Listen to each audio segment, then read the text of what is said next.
फरमाते हैं तेरा घर क्योंकि रास्ते पर पड़ता है जहाँ से आम लोग गुजरते हैं, आम जो रास्ता होता है, तेरा घर एक रास्ते पर पड़ता है और तेरा घर क्योंकि रास्ते पर पड़ता है तो वहां से बेनमाजी भी गुजरते हैं और जिस घर पे बेनमाजी की नजर पड़ जाती है अल्लाह उसके घर की बरकत को खत्म कर देता है। हजरत बेटे पूछे इनसे, अब मैं फिर से वही जुमला कहता हूँ, हर एक महफिल कहता हूँ यार, जिस घर पर अगर किसी बेनमाजी की नजर पड़ जाए तो वहां की बरकतें खत्म हो जाती है। आप गौर करें, जिस घर में एक भी नमाजी ना हो या फिर एक नमाजी तो नाम का हो लेकिन फिर सारे के सारे उसकी वजह से सारे के सारे सोच रहे हैं अब्बा जी नमाज पढ़ रहे बहुत है, अब उस घर का आलम क्या होगा? घर का आलम क्या होगा? हम में से इतने सारे लोग बैठे हैं, किसी को हाथ खड़े तो नहीं कह रहा हूं, दिल पे हाथ रख करके अपने आप को पूछिए, अगर मैं गौसे पाक का मानने वाला हूं तो कितनी मैंने नमाजें पढ़ी है? पूछिए अपने दिल से पूछिए, अगर मैं गौसे पाक रज़ी अल्लाह तआला अन्हु का मानने वाला हूं। मैंने एक बुजुर्ग का वाकया पढ़ा था, इमाम गज़ाली रहमतुल्लाह तआला अलैह फरमाते हैं, एक किसी बुजुर्ग का शैतान से मुलाकात होती है तो फरमाते हैं कि तेरे जैसे बनने के लिए क्या करना पड़ता है शैतान को। आप में से अगर किसी का नाम अब्दुल कय्यूम साहब है, मान लीजिए, आप में से किसी का नाम जुनैद साहब है, आप में से किसी का नाम जो है जो नाम आपके वालिदैन ने आपका नाम रखा और हमें हुजूर ने हुक्म ही दिया है कि अच्छा नाम रखो। क्यों ना अच्छा नाम रखो? कयामत के दिन इन्हीं नामों से आपको पुकारा जाएगा अल्लाह कयामत के दिन कल, इसी इन्हीं नामों से। तो उन्होंने पूछा भी शैतान से कि तेरे जैसा बनने के लिए क्या करना पड़ता है?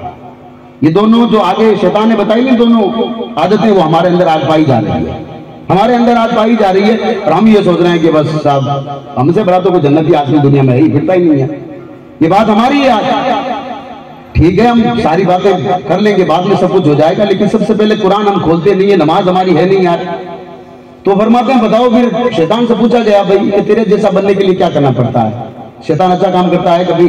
अच्छा काम किया कभी उसने? तो काम कुरान मजीद पर उठा कर देखो आप, उसने तो खुद अल्लाह से इजाजत मांगी कि मैं तो तेरे जो नेक बंदे होंगे जो तेरी तरफ जाना चाहेंगे उनके रास्ते में बैठूंगा, मैं रास्ते में बैठकर उनको रोकूंगा।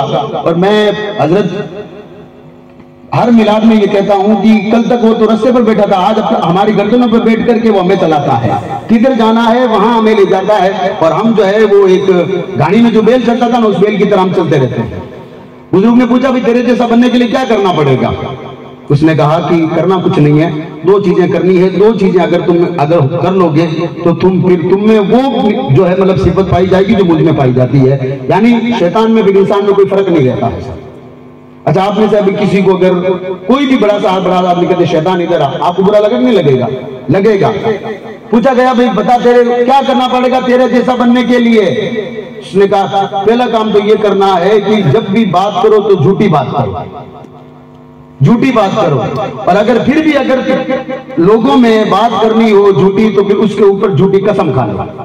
और हुजूर अलैहिस्सलाम की हदीस पाक है, हुजूर अलैहिस्सलाम ने फरमाया दुनिया का सबसे बदतरीन झूठा आदमी वो है जो कि अपने झूठ को मनवाने के लिए उस पर कसम खाए, सबसे बुरा आदमी दुनिया में वो है। बताइए आज हम में से कौन सा ऐसा आदमी जो कारोबार में झूठी कसमें नहीं खाता है? कौन आदमी ऐसा? पहली बात तो ये हो गई, शैतान ने कहा अगर मेरे जैसा बनना है ना झूठ बोलना शुरू करो।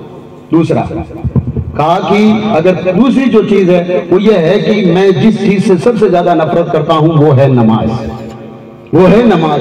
अब हमें पता चला कि जो आदमी झूठ बोलता है और नमाज छोड़ता है वो शैतान की कैटेगरी में आता है। सुबह उठ करके अगर फजर की नमाज नहीं पढ़ते हो तो जायजा ले लीजिए कि हम किस कैटेगरी में आते हैं, किस कैटेगरी में आते हैं, ये बात याद रखिए।